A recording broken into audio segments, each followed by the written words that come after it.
Good day. Ngayon ay pag-uusapan natin kung ano nga ba ang MVC at kung paano mag-install ng Laravel. MVC manages the application's data and business logic. Responsibilities: handles data retrieval, storage, and processing. In view, purpose of MVC: displays the data to the user. Responsibilities: renders to the user interface and presents information. And controller: purpose of controller: acts as an intermediary between model and view. Responsibilities of controller: processes user input, updates the model, and refreshes the view. How it works: user interaction: user interacts with the view. Controller handling: controller receives input, updates the model. Model update: model reflects changes. And lastly, view refresh: view updates to show new data. Ngayon naman, pag-usapan natin kung paano i-install ang Laravel. Una ay i-search natin ang laravel.com. And now, get started. Hanapin natin kung paano gumagana ang Laravel. Ito. Ang una natin gagawin ay i-install muna natin ang Composer. Type lang natin ay Composer. Dahil na-install ko ng Composer, kung wala pa sa'yo, install mo ito, pindutin mo ito at pindutin ang download. Pero kung meron na, punta na tayo sa ating SAMP. Open natin ang ating SAMP. Start. Pagkatapos nyan, punta tayo sa ating command prompt. Sabi dito, una pala ay i-check natin ang version ng ating PHP. Ang ita-type natin ay php-b. Dapat ito ay mas mataas sa 8.2.11 or higher. Check na din natin kung anong version ng ating Laravel. Just type Laravel _version.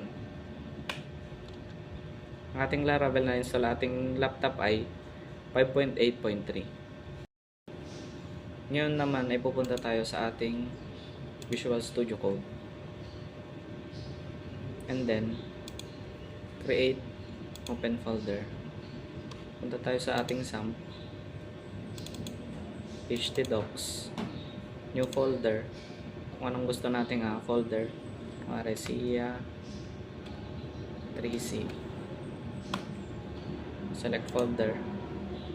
Pagkatapos nyan, punta tayo sa ating terminal, new terminal, simply type Laravel new SIA 3C.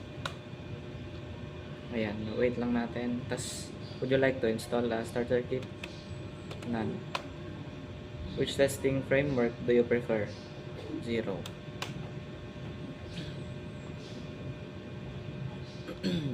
Wait lang natin ang pag-create natin ng Laravel.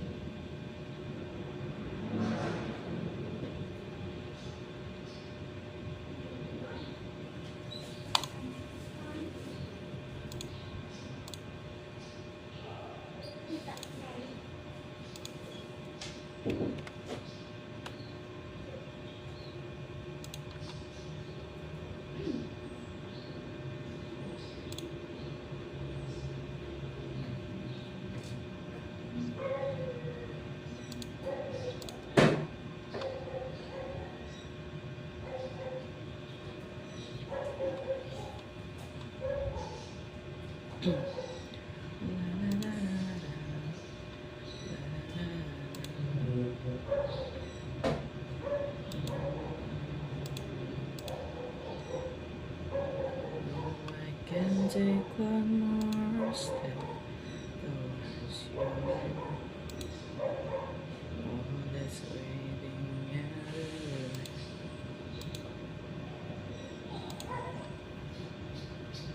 Tignan natin kung ano pa ang ating gagawin. Don't you know I'm not yours?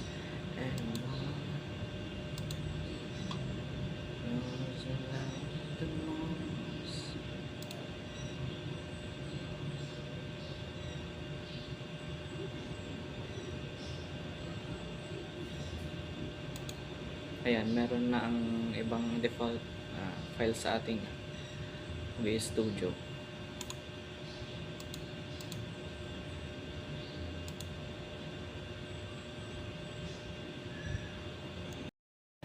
Pagkatapos nating ilagay ang MySQL, default database updated. Would you like to run the default database migrations? Yes or no? Simply type yes.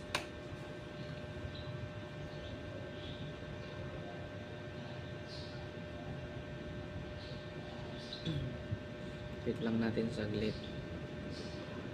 Don't you know I'm not your rose anymore? No. Learn to live.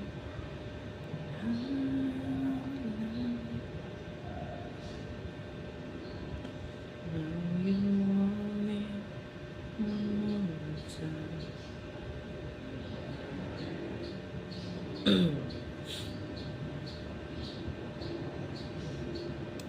Pagkatapos niyan, simply type cd tapos pangalan ng ating project name, SIA 3C.